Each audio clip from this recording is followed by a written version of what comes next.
Changing the genre of a long-standing game series rarely pays off, and sadly, Command and Conquer was no exception. Taking Command and Conquer, a real-time strategy game, and turning it into Renegade, a first-person shooter, was the last mistake Westwood Studios ever made. Which is too bad. Command and Conquer was one of my favorite real-time strategy series growing up, except for the fourth one. We don't talk about the fourth one. It turns out when you have a series of games that all have the exact same mechanics, it's a bad idea to change those mechanics for the very last game. Okay, maybe Westwood made a couple mistakes, but it led to EA, Westwood's parent company, closing the doors on the studio. But before that happened, there was Renegade. You are GDI Commando Nick Havoc Parker. You remember this guy? That was left-handed. Well, he looks like this now. Could have done it left-handed. Actually, originally the character was supposed to be more like the Commando from the original Command and Conquer games, but he got switched out for Havoc.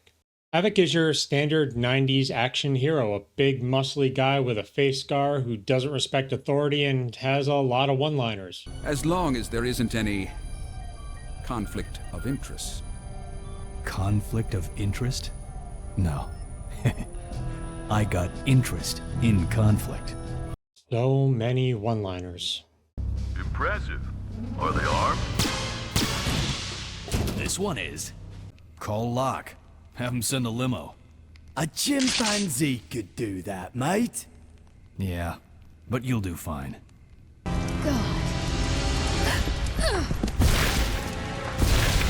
Talk about a rock in a hard place. Guess size doesn't matter.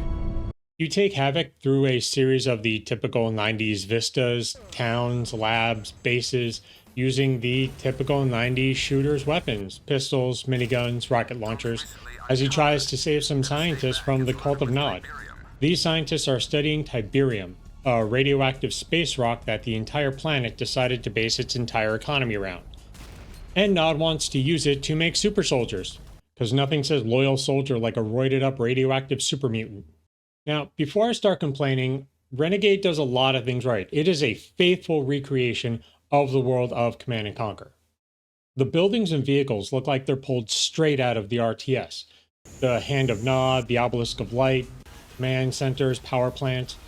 And power plants work the same way they work in the game. If you take down a power plant, base defenses go down. Same with SAM sites. Turn them into smoldering wreckage and GDI will airdrop supplies and vehicles. And the vehicles look great.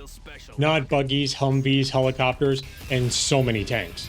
Stealth tanks, flame tanks, big tanks, little tanks, all here. Same with the weapons. You have the usual FPS artillery of pistols, sniper rifles, rocket launchers, but they also bring in unique weapons from the game. Chemical sprayers, C4, laser minigun, and the iconic GDI space-based laser, the Ion Cannon. Throw down a beacon, stand back, and watch everything in the general vicinity turn into a smoking crater. And that's it for the good, and I'm going to complain. My first problem with the game is the objective system. You have primary, secondary, and sometimes tertiary objectives in each level, but the compass only points you to the most recent objective you received, and in some levels the compass is completely useless. If you're in a pretty straightforward and open area, the compass is fine, but there are several levels that have multiple floors or require you to move past your objective and then take another route back to it. Now, you might say, just check the map. But look at this map. What is this? How does this help me? Look at this map and tell me, where am I and where am I supposed to go? And that's just assuming you can even see the objective. There is one part where you have to rescue one of your teammates by firing a rocket and destroying this wall. But this is the one and only time in the game where you have to do this. So I explored the entire level just trying to figure out where this objective was and what I was supposed to do. And it's a requirement for completing the level. My next issue are the enemies, who have the AI of a brain-damaged goldfish, who seem to think the best way of stopping you is to just soak up your bullets until you run out.